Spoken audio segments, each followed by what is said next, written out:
Bonjour à toutes et à tous, j'espère que vous allez bien. Nous avons vécu hier quasiment en direct le keynote d'Apple, mais pendant ce keynote, j'ai fait un certain nombre d'erreurs dues à une relecture de notes un petit peu trop rapide, je m'en excuse. De plus, entre le keynote et le moment où je vous fais cette vidéo, on a appris un certain nombre de choses qu'Apple n'avait pas dit. Donc aujourd'hui, si vous le voulez bien, on va corriger les petites approximations que j'ai pu faire pendant ce keynote, mais également apprendre de nouvelles choses. La première concerne les Apple Watch série 9 et Ultra 2 concernant leur prix. Rappelez-vous, j'avais dit que les prix étaient incohérents et que je pense avoir fait une erreur de calcul. En fait, ce n'est pas le cas, c'est Apple qui a baissé les prix. Si, ça arrive. Tant que l'on parle des Apple Watch série 9 et Ultra 2, leur stockage interne a doublé, passant de 32 à 64 Go.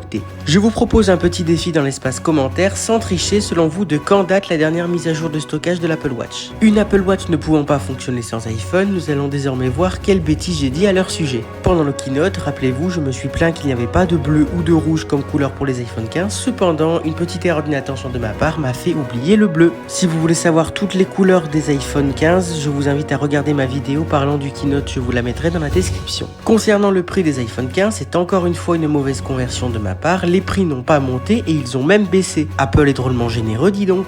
Pour vous redonner la grille tarifaire correcte, l'iPhone 15 commence à 969 €, l'iPhone 15 Plus à 1119, l'iPhone 15 Pro à 1229 et l'iPhone 15 Pro Max à 1479. Tous les prix sont tirés vers le bas, exception faite du Pro Max, mais on gagne au change puisque le stockage double. Tant que l'on parle d'iPhone, je tiens à vous signaler que l'iPhone 12 n'a pas été retiré de gaieté de cœur de la part d'Apple, ou plutôt, si c'était prévu que l'iPhone soit retiré, mais il allait être interdit en France étant donné que ce dernier émettait trop d'ondes. Le terme interdit n'est pas tout à fait approprié ici et vous allez comprendre pourquoi. Apple a 15 jours pour faire une mise à jour logicielle leur permettant de baisser la quantité d'ondes émises sous peine que la France rappelle tous les iPhone 12 vendus sur leur territoire. On en a fini avec les iPhones, désormais on va parler des accessoires. Tout d'abord, première surprise, Apple a retiré de la vente la batterie externe MagSafe et le chargeur double MagSafe. On peut supposer que c'est parce que ces deux accessoires sont en Lightning et que la nouvelle mode imposée par l'Union Européenne est l'USB-C. Il y a trois solutions, soit Apple abandonne définitivement ces deux produits, ce qui me semble peu probable, ou alors Apple les retire temporairement juste le temps de créer une version avec juste un connecteur USB-C à la place. La troisième option, qui selon moi n'est pas non plus la plus probable, c'est tout simplement qu'Apple nous prépare une deuxième génération pour ces outils. En effet, la batterie externe MagSafe n'est pas bien performante et le chargeur double MagSafe est vieillissant et commence à avoir pas mal de problèmes. On peut citer en premier lieu l'absence de charge rapide sur la partie Apple Watch, mais également le fait que les chargeurs s'aimantent mal sur les iPhone Pro devenus trop volumineux.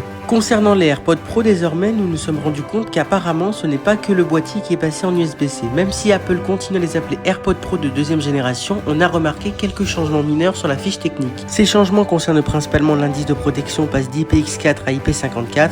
Alors qu'est-ce que ça change? Faut toujours pas les mettre dans l'eau parce que ça supporte très mal, mais c'est mieux protégé contre la poussière de plus d'1 mm de diamètre. Les nostalgiques du câble Lightning seront ravis par cette dernière information. Apple a commercialisé un adaptateur USB-C vers Lightning. Cependant, vu le prix de l'adaptateur, 35 € quand même, vaut mieux privilégier un câble, c'est mieux. Cette petite vidéo corrective est à présent terminée. Si elle vous a plu, n'hésitez pas à la liker, à la commenter, à la partager et à vous abonner. Si vous avez des suggestions, des questions, des remarques, les commentaires sont là pour ça. Moi, je vous dis à bientôt. Ciao!